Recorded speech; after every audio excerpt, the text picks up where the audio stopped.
Hello, and welcome to Cooking Up Our Thoughts, where we serve you our fresh-baked ideas about the most flavorful novels. My name is Sabine Veillette. I'm an avid reader and a high school AP language and composition student. My favorite cookie is a soft and chewy oatmeal cookie with chunks of chocolate and evenly distributed craisins. Hi, my name is Cailey Kaschak. I'm also an AP Lang student. My favorite cookie is a chocolate chip cookie that's fresh out of the oven and super warm and gooey. It's best if it tastes partially raw, just like cookie dough. I'm Lyra Roska, and I'm also an AP Lang, and I like blueberry cookies. Today, we are going to be discussing Chinua Achebe's Things Fall Apart. This novel was published in 1958, and it takes place in modern-day southeastern Nigeria. It covers the life of a man called Okonkwo, who was a respected warrior in the Umuofia clan. The novel centers around many themes and ideas that evolve throughout the story. It's split into three parts. The first details Okonkwo's life in Umuofia, working on his farm and raising his family until he's banished for accidentally killing a young boy. The second part chronicles Okonkwo's exile to Mbanta and the arrival of Christian missionaries. In the third part, Okonkwo returns from exile and is faced with many challenges surrounding the rise of Christianity in his home village. An idea that I just kept coming back to as I read this novel was loyalty. It appears so frequently and in so many ways. I want to begin by just asking you all, what is loyalty, both in your personal opinion and within the context of Things Fall Apart? When I think about loyalty, I really think about dedication, like whether it's to a group of people or an idea or to traditions, and we see all those in the book. It's just really sticking with something or someone no matter what may happen. Specifically relating to Things Fall Apart, I'm reminding of Umuofia's loyalty between their villages and to their respective cultures. In the first half of the book, everyone has this unwavering loyalty to their customs and traditional ways of handling different situations. And I think a lot of that loyalty comes from a place of fear. I really like your definition of loyalty. I really think it is this following of something, this adherence to something that's really strong and hard to break. And I also agree that loyalty can come from a place of fear. This is usually a fear of what will happen if you don't conform to a group and their beliefs. Someone whose loyalty comes from a place of fear in the story is Nwoye, the son of Okonkwo, who sticks with his father and listens to his desires because he fears his father's anger, which can very quickly turn into violence. Nwoye's interests extend beyond the stereotypically masculine life his father set out for him, but he suppresses them to remain loyal. The book even states, and so he feigned that he no longer cared for women's stories. And when he did this, he saw his father was pleased and no longer rebuked him or beat him. And in this, we see that Nwoye is loyal to avoid physical abuse, not because he feels a sense of fulfillment in supporting his father, but because he fears his father. And this way, we see that loyalty isn't always a choice. This type of loyalty, in my personal opinion, is weak, as evident by Nwoye eventually leaving his father and joining the Christians. I think it can even come into question whether loyalty without choice is true loyalty at all. On the other hand, when loyalty is a choice, it's more empowering for the individual. Like Okonkwo's loyalty to his clan and religion gives him pride and strength. And Obierka's loyalty to Okonkwo reinforces their friendship. Yeah, I think loyalty can definitely be a source of pride as well, especially when it's a choice, as you were saying. Many of the older clansmen throughout the book, like Okonkwo, have this really strong sense of pride when it comes to being a part of Igbo culture and especially of Umuofia and having those masculine values. And, there's lots of talk of war and like pride through that throughout the book, especially in the beginning part. Okonkwo is also really prideful that he is not like his father, which means he's this socially successful Igbo man rather than an idle one. And he often reminisces about how far he has come, which is a thought that empowers him to achieve more, because he has that loyalty to his culture and to the rules that define it. And others of Okonkwo's generation and older generations also feel a sense of pride of being a part of this whole village and especially of this whole culture. During his exile, when he hosts a feast at the very end, Okonkwo's uncle expresses that he's concerned about the younger generations not being able to speak as one voice, which is a signifier that he has this fear of that loss of cultural pride that he holds as a really strong part of his identity, and that Okonkwo does as well. Additionally, Obierka's choice to visit Okonkwo in exile and also sell his yams to bring money to Okonkwo while he's in exile is another example of this choice to be loyal to somebody or to something.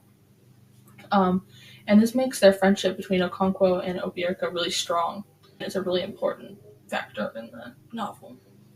Yeah, I definitely think that that's also a really good example of how their loyalty is unwavering, because even though Okonkwo's been banished, like he's exiled for 7 whole years, and I think there's a lot of shame around that, Obierka still is like, hey, like, you know, of course I'm going to follow the rules of the village and you're still exiled, but he's like helping him out, selling his yams, and he goes to visit him, which I think shows how strong his loyalty is. I also like how you pointed out different types of loyalty. So there's like a loyalty to your clan, which is a really big group. It has common ideals and maybe a lot of pressures as well. And then there's also loyalty to just close friends that you interact with. And those loyalties can be expressed in different ways and have different effects on the people involved. Staying on the topic of loyalty, what do you guys think is more important? A group's loyalty to an individual or an individual's loyalty to a group? I personally believe that both can be really important. Every situation is different. But within the context of the novel, I see an individual's loyalty to a group as more important. A group is given the strength by the loyalty of its members. For example, the Christians have little influence or impact in Umuofia until they start amassing followers. It is only once people begin to join the church and adhere to its beliefs that it really starts to grow and exert control over the area. A group with enough credibility and followers doesn't necessarily need to be loyal to all of its followers. Even when Okonkwo was exiled for a crime he didn't commit and his compound is burned to the ground by his best friends, he remains loyal to the clan. After 7 whole years of exile and an acknowledgement that his place would not be the same, Okonkwo is anxious to return to his clan all the same. He even states, but some of those losses were not irreparable. He was determined that his return should be marked by his people. He would return with a flourish and regain the 7 wasted years. In calling them his people, Okonkwo shows that he maintains the loyalty to a group that has even cast him away. On the topic of an individual's loyalty to a group being more important, I think that also really relates to how at the end of the book, Umuofia's, the whole tribe and like all their loyalties, like the group's kind of falling apart because it's being very much split by the coming of Christianity. Like some people are accepting of it and even join the church, and some people are kind of like neutral, maybe accepting that it was bound to happen, but then others like Okonkwo are really against it. And I think as they lose those individuals' loyalty to the group, the village starts falling apart. Yeah, I think throughout the book, it's just a really strong showcase of what it means to be loyal to a group and how important that is and how that loyalty can fall apart and what kind of effects those have. But at the end of the book, when a lot of the Igbo people are converting to Christianity, someone's suggesting that, we should kill them, right? But then this suggestion gets kind of rebutted, I guess. And, they say, like, oh, we can't kill people of our own tribe, even if they are converted to this different religion and they're much different now. They're still a part of this culture. So they're still maintaining that loyalty to their culture and to their people, even when it's strained. Yeah. That's really interesting that even switching religions, like changing your religious identity, you can still have that loyalty to your original culture. Do you think that some kinds of loyalty might be harder than others to give up because maybe it's like what you grew up with and how you were raised, so those beliefs are more ingrained in who you are? Yeah, I think definitely like the sense of comfortability. If it's just something you've always known, even if you change certain aspects about your life, some things will always hold true just to your personal values and beliefs, even if you don't really attribute it to that specific culture. That's just, what you've grown up with and how things have always been done. Yeah, I think that connects back to fear, like fearing what's going to happen if you stop being as loyal to something. A lot of the people who decided to become Christian were rebuked by their former clansmen, and so you face consequences when you decide to divest from a group of people and their beliefs. So do you think that that kind of loyalty allows for individuality, or do you think that maybe that single voice can also have, it can kind of like mute individual effects. Personality and ideas. Yeah, I think this really depends upon the level of loyalty you express and who or what you are loyal to. Things Fall Apart, though, tells us that it can be really difficult to diverge from the status quo when you choose to be loyal to something larger than yourself. The beliefs and customs of the people in Umuofia are those of everyone loyal to the clan, and this becomes clear to me when Okonkwo killed Ikemefuna despite loving him like a son. Okonkwo's relationship and admiration for Ikemefuna tells us that he would never have wished for him to die, but when he is told that the clan has decided upon his death, he acts in accordance with their wishes instead of his own. So Okonkwo's loyalty to his own clan does not allow for his choices and ideas to really come to light. Yeah, I would definitely agree with that. And I think there are a couple places throughout the novel where several characters are seen kind of questioning what they're doing. Like, is this really right? Yeah. Should I really be doing this? Should I really be punishing this person in this way? Or when Okonkwo was sent off on his exile, Obierka says that he's kind of confused and he isn't sure whether or not it's a fair punishment to send Okonkwo off for something that he did on accident. So he's kind of questioning this, but he goes along with it anyway because it's this group belief, which also kind of is an example of how that loyalty to those group beliefs can not allow for individuality as well, to act on your own beliefs rather than those of the group. Yeah, that reminds me of later in the novel when we see that Nuoye is interested in Christianity and he finds that it kind of speaks to him and he wants to kind of, see if he would want to convert, and we see him sort of like just sneaking outside the church and just sort of listening to the songs, and he doesn't just go in and say, hey, like, I want to try this out. Let's see if maybe this is a new religion for me. He's worried, seeing how some of the other converts were treated. He's worried about losing respect from other people in the group. Yeah, I completely agree. Why do you think, in general, loyalties tend to change? Well, I think we've seen for sure that changing loyalties is a really hard thing to do, like Cailey was saying. In a way, it doesn't just go into the church and be like, oh, I want to be Christian just because he's drawn to it, or just go check it out. He's kind of like trying to hide it a little bit because changing loyalties and taking a different path is something really hard to do. Yeah, I'd say within thinking about Nuoye, there's several major experiences that can really add up, or just one significant experience that can cause us to realize that we don't want to be a part of something anymore. For Nuoye, I think that's Ikimefuna's death. He really doesn't agree with it, and he's saddened by it, and he realizes that maybe everything his father does doesn't have to be supported by him. Can you guys think of any other major experiences? Obviously in this book, one of the biggest events that occurs is the missionaries coming, but I think something that really shows is that now they're being presented with alternatives of different cultures and or like ways to live, because before we certainly see in part one of the book just the day-to-day life and how like all their traditions and cultural ways, and that's just the way it is, and even when they talk about like neighboring villages having slightly different stuff, it's like not too different. But then when these Christians come, they have such a different way of thinking and different religion and government and everything.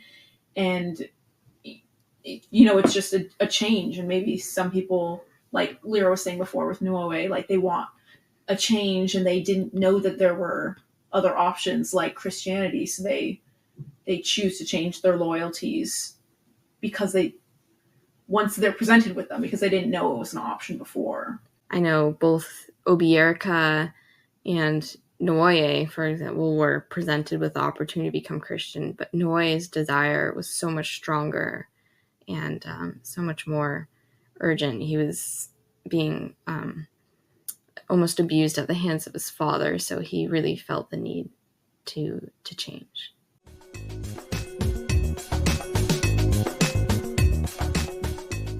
In Things Fall Apart, there's a lot of discussion about religion, especially in the second half, once the Christian missionaries come to Mbanta and Umuofia. For the first half of the book, we were given a look into daily life in Umuofia, which consists of a lot of religious influence. And then these missionaries are coming to Nigeria purely to spread their religion. And we come to see that religion gives people a sense of power and control. Yeah, similarly, when the missionaries are recruiting members, they allow these Osu, which are the outcasts of the Igbo society, to become Christian. The Osu are rejected by all the villages, but are welcomed into this new religion, which definitely gives them a newfound sense of belonging and confidence. Prior to Christianity, the Osu weren't allowed to marry, take a title, and were considered taboo. Once they converted to Christianity, one Osu gained so much confidence and belief in his power that he dared to kill a sacred python. So I think religion, like their actions are behind their religion, so they must be respected by all religious groups. I would agree with that. The idea that the missionaries gain power by gaining converts. And I would also like to add that religion allows people in Igbo society to feel a sense of control as well. Spiritual and cultural traditions like the Week of Peace make members of Umuofia believe that their crops will be abundant and successful. And when Akwefi is miscarrying, the spiritual advice given to her on how to rid herself of Obanji gives her a sense of how to solve a problem she is facing.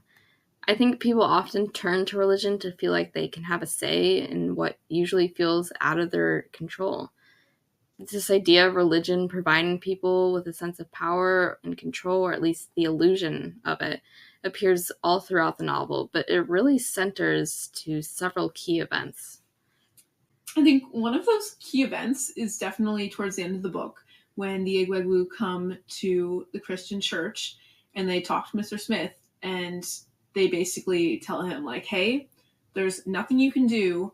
We're going to burn this church down. And that's just the way it is. Like, we're so done with Christianity and like the influence that you've had, and there's nothing you can do. And Mr. Smith just stands his ground. He keeps saying, like, no, go away from here. I'm protecting this in the name of God. And I think that his religion really gives him a lot of confidence in that situation. He was easily pushed away because there was 9 very strong spiritual men, but he still had that great belief in his power that because he was doing this in the name of God, he could defeat these people. Yeah, I like how you mentioned the Egwugu also, because they believe that they have power because of their religion as well. So it's really, that event is double-sided. Yeah, I definitely agree with that. I think that event really shows how religion gives, both sides, as Sabine was saying, that confidence to really like stand up for what they believe is right. I also like how you highlighted that him standing his ground really isn't effective, because religion can give people power, and it can also just give people the impression that they have power, even when they don't. And I'd like to go back even further in time to the event that eventually leads to the Egwugu burning down that church. And that is when Enoch unmasks one of these spirits, essentially killing them. The Egwugu were really important to the clan, and no one had ever done like such an evil thing. Enoch's choice is initially very alarming and incredibly bold. The book states that it was a terrible night. Not even the oldest man in Umuofia had ever heard such a strange and fearful sound. So everybody is just shocked by this. It's never happened. But Enoch does something that takes a lot of confidence in himself and the idea that he can get away with it. He boasts to the Igwugwu that they would not dare to touch a Christian, which shows us that he believes himself to be untouchable. I really see this phenomenon in even our everyday lives. Politicians use their religious identities to justify their actions and make choices that people are hurt by. They will constantly bolster don't say gay bills and anti-abortion laws with the utmost confidence, and confidence that ultimately stems from the religious identity, usually as a Christian. It's like this idea of like holier than thou, like untouchable because of your religion, almost like elitist type feelings. Do you guys think that the community that is Christian in this novel that shares Enoch's belief kind of bolsters his confidence, like knowing other people are with him and around him that are like him? Yeah, for sure. I mean, I think that being a part of any group can really give people confidence, but especially when it's like a religious group, because it's that kind of bandwagon thing also where people just kind of jump on when they see other people doing the same thing, which can definitely give somebody confidence. Yeah, I was going to say sort of like a power in numbers, having a large group around you who also believe in that can just instill further. Yeah, I think it's interesting how Christianity is the most popular religion right now in the United States, and the people who make most of our decisions are also Christian, so kind of relating to our lives. Additionally, in the book, on the flip side of that, that kind of sense of confidence and control through religion also comes through in Igbo culture with Chelo and slash Agbala the Oracle using her religious power as this high and respected religious figure to decide that Ikemefuna has to be murdered because he has this connection with Okonkwo. So she's trying to punish Okonkwo through killing Ikemefuna. Yeah, in this book, I think you really see in discussion around Agbala that her decisions are not questioned at all. It's like Agbala says that this is our like path, and that is exactly what the village does. Yeah, I think religious leaders in general in this book and in our lives have so much influence. Religion itself has always been a major part of many cultures, so the people who control or interpret religion are given a lot of credit and are really listened to. And it was a pretty drastic decision, choosing to kill somebody who was pretty innocent just to get back at somebody else, but her sense of power allows her to do that.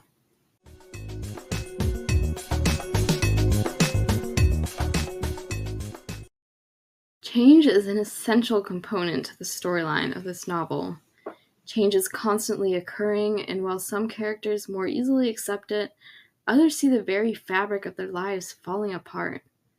As circumstances evolve, conflict seems to grow both in severity and frequency. However, it becomes abundantly clear throughout the novel that it isn't the change itself that creates conflict, rather the reluctance to let go of how things used to be. One of the ongoing conflicts in this novel that really showcases that is Okonkwo's internal conflict, which culminates in his suicide in the last chapter. In the second half of the book, Okonkwo really struggles with the great change that is brought with the white missionaries. He's very strongly against this new religion and their unknown ways, and his inability to drive the missionaries out of the village is difficult for him to deal with. His desire to resist this change, but inability to do so, really creates this conflict and turmoil within himself. And one of the things that really causes Okonkwo to have a hard time internally is seeing his son Nuowe convert to Christianity.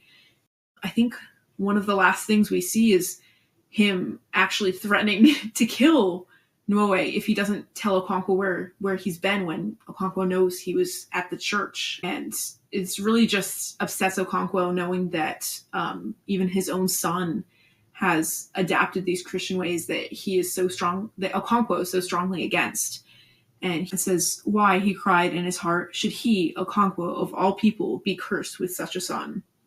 Yeah, and ultimately this conflict comes down to a choice of, do you want to live in this world where white people and their religion have changed everything and taken your son, or do you not? And he can't deal with it. Yeah, I think as sad as this change is and how you can kind of really see things fall apart over the course of the novel, Okonkwo's inability to cope with it and him just fighting and fighting and fighting against it only makes it more tragic, because not only does he lose his clan and his culture, he also loses his son. So they do what they've always done. They consult their oracle, and their oracle says that the man would, quote, break their clan and spread destruction among them. And so naturally they kill this man because they're scared and they don't know what to do. And they say, okay, if the oracle says that he's going to spread destruction, then he can't be here. And so they kill him, and everyone in the village dies except for a few people who weren't there. And so it's kind of the ultimate price to pay for trying to resist this change. Yeah, I think I definitely agree that conflict occurs within the culture over what to do about the change and how best to resist it. And if you want to completely reject something that is definitely happening and that is hard to avoid, then you will face consequences for it, which is unfortunate in the event of the village members. But resisting change is hard, and it's hard to escape that without any effects whatsoever.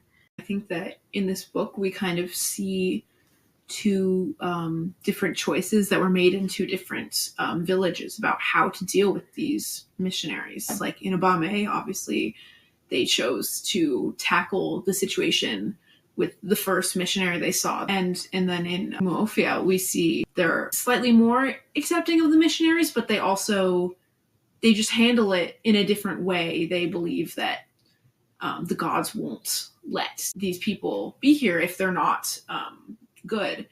And so even though they kind of have two different ways of resisting this change and being unaccepting of it, they both end in things falling apart. I would say it's really a paradox of, if you intervene like the people of Mbame did, then they end up all getting killed. But if you don't intervene like the people of Umuofia, then these missionaries, tore apart their village anyway. So really there's just, no way out of it. And while I agree with that, I think that the people in the village who were killed very swiftly, who killed the one missionary, they resisted change much more swiftly and I think with a larger message by killing that man. And they were taken out much more quickly, and they were faced much larger consequences for that than the people in Umuofia who allowed the change to occur. While reluctantly, they did allow some change to occur. They allowed the Christians to settle, so their village still remained, even if it was different than it was before. A really clear example of conflict is when Okonkwo essentially assaults his son for joining the church. Okonkwo wants his son to be like him. He wants him to be masculine and a part of his culture, a believer in the same gods. But Boy becomes tired of trying to act in accordance with these traditional ideals and decides to join the Christian church.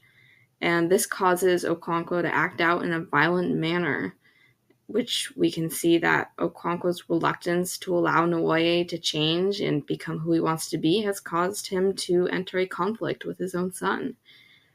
He believes he needs to do this because his children must worship and make sacrifices to him in his ancestral shrine as he passes.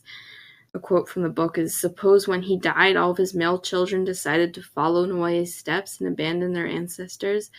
Okonkwo felt a cold shudder run through him at this terrible prospect." And I think this just tells us that sometimes people are reluctant to accept change because they don't want to be personally impacted, which causes them to lash out and create conflict. And after seeing this change occur within his own family, Okonkwo has the strong urge to create even more conflict. He's still reluctant to change, so he allows more hatred to build up within him, and he wishes to wipe out the Christians and the people who left his village. And this indicates that the inability to accept ongoing change around us makes us ready to fight others. And it shows that holding on to the past really breeds conflict, because especially when change is facilitated by those closest to us, it feels like a personal attack on who we are. Tradition truly brings us comfort, and that can be really painful to let go of. And also, as you were saying, when teenagers are led to make drastic changes in their behavior to try and be different from their parents. We definitely see that in Okonkwo with his father, where his father was this lazy man, and Okonkwo's biggest goal in life is to try and strive away from that. And then with Okonkwo and his son Noe is trying to avoid this like hyper masculine, violent sort of relationship that Okonkwo has had with Noe, and that his desire to be different just really pushes him to branch out and accept Christianity.